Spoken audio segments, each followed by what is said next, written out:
Hi welcome to YoYo TV. Politics ఏ రేంజ్లో జరిగినా విజయాన్ని తేల్చేది అంకెలే అని చెప్పాలి.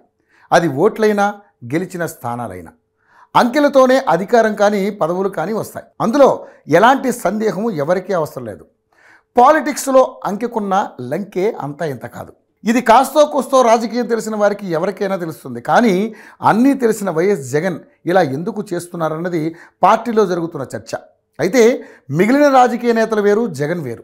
జగన్ అంకెలను నమ్మరు, పంకానే నమ్ముకుంటారు. అంటే ఫ్యాన్ గుర్తు ఉంటే చాలు అధికారం తనదేనని, పదవులు మనకేనన్న ధీమా ఆయనలో ప్రతి నిమిషం కనిపిస్తుంది.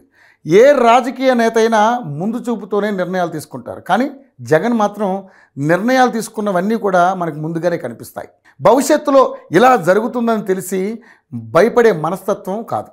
అందుకే ఇప్పుడు 3 రాజ్యసభ స్థానాలను కైవసం చేసుకునే విషయంలోనూ జగన్ అదే తరహాలో వ్యవహరిస్తున్నారు. మరొక నేత అయితే రాజ్యసభ ఎన్నికలు పూర్తయ్యేంత వరకు అభ్యర్థులను ఖరారు చేయరు. ఆ ధైర్యం కూడా చేయరు.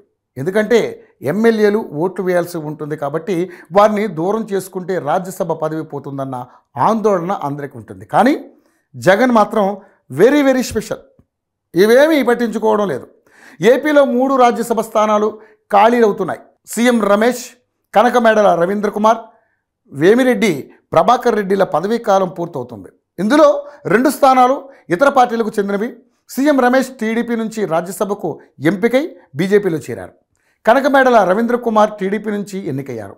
ఈ 2 స్థానాలతో పాటు మరొకసారి 3 స్థానాలను తాను సాధించుకునేంత బలం శాసనసభలో జగన్కు ఉంది.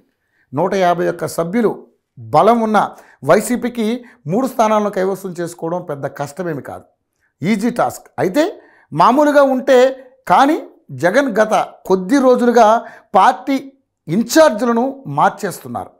ఇప్పటికే 2 జాబితాలను జగన్ విడుదల చేశారు. తొలి జాబితాలో 11, రెండో జాబితాలో 27 స్థానాల్లో మార్పులు చేర్పులు చేపట్టారు. ఇందులో చాలామంది సహజంగానే అసంతృప్తిగా ఉంటారు.